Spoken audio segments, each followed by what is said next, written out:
Hello friends, आज हम जिस टॉपिक के ऊपर डिस्कस करने वाले हैं वह टॉपिक है how to run three phase motor on single phase supply. यानी थ्री फेज मोटर को हम सिंगल फेज सप्लाई में कैसे चला सकते हैं। ये चीज़ कब पिक्चर में आएगी, जब कोई इमरजेंसी काम होगा। इमरजेंसी काम करते वक्त यानी कोई क्रिटिकल कंडीशन आ गई और हमारे पास कोई और सॉल्यूशन नहीं है, उस वक्त हम थ्री फेज मोटर को सिंगल फेज सप्लाई में चला सकते हैं। अदरवाइज हम एज ए सेफ्टी पर्पज़ हम थ्री फेज मोटर को सिंगल फेज सप्लाई में नहीं चलाएंगे।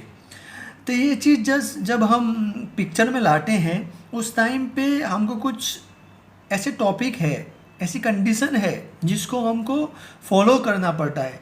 जैसे हमारे माइंड में एक क्वेश्चन आता है कि डायरेक्शन किस तरह से हम सेट करेंगे मोटर की, clockwise direction, anti clockwise direction, और उसका कनेक्शन क्या होगा। वो चीज़ें हमारे माइंड में आती है, उसको हम आज सॉल्व करेंगे।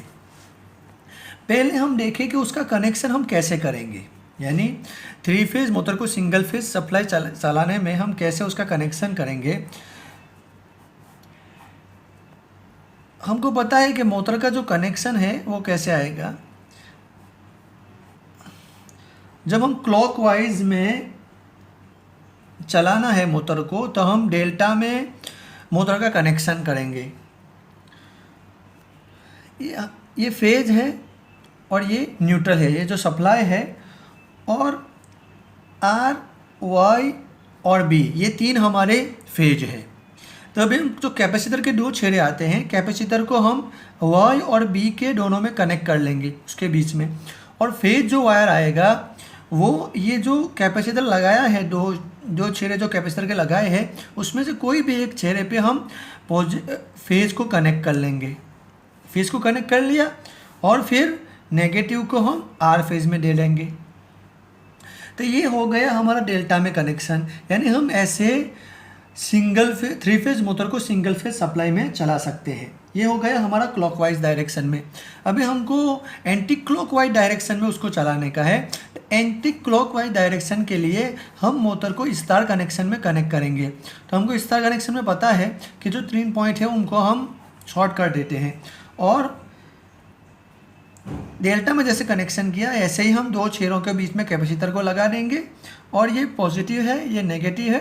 पॉजिटिव को हम कैपेसिटर के कोई भी एक छेड़े में लगा देंगे और न्यूट्रल को हम इधर लगा देंगे।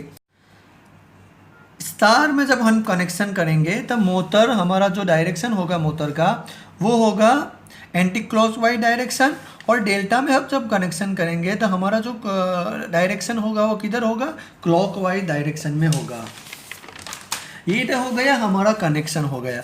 अभी हमारे मन में आता है कि हम कितने माइक्रोफैराडे का कैपेसिटर उसमें कनेक्ट करें, कितना माइक्रोफैराडे का कैपेसिटर हम कनेक्ट करें।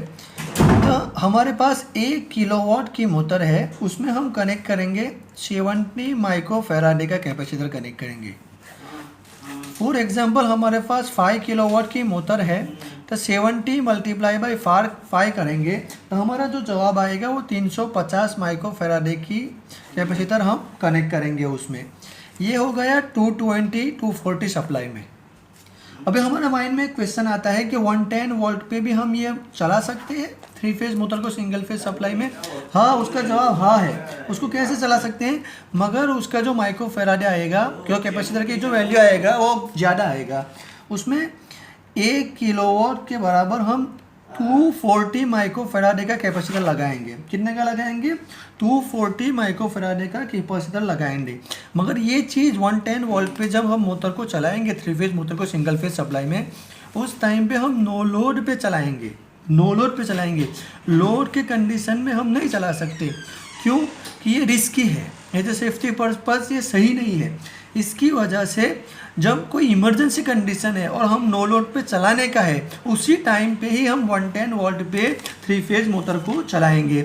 ये कुछ इंपॉर्टेंट कंडीशन है। अभी हमारे माइंड में एक और क्वेश्चन आता है कि कितने लोड तक हम चला सकते हैं, कितने 240 जो सप्लाई है, 240 सप्लाई हम लेंगे, 110 में तो हम नो लोड पे ही चलाएंगे, मगर 240 है, उस कंडीशन में हम कितने एम्पियर तक हम चला सकते हैं। जैसे मोटर हमारा 6 एम्पियर ले रहा है, तो 6 एम्पियर ले रहा है तो हम मैक्सिमम 5.5 और 6 से ज़्यादा कभी लोड नहीं होना चाहिए। मैक्सिमम 5.5 से 6 एम्पियर तक हम 3 फेज मोटर को सिंगल फेज सप्लाई चलाने में इतना लोड हम ले सकते हैं, यानी इतने लोड पे हम चला सकते हैं। ये आज हमारा टॉपिक था कि 3 फेज मोटर को हम सिंगल फेज सप्लाई में कैसे चला सकते हैं। Thank you for the watching video.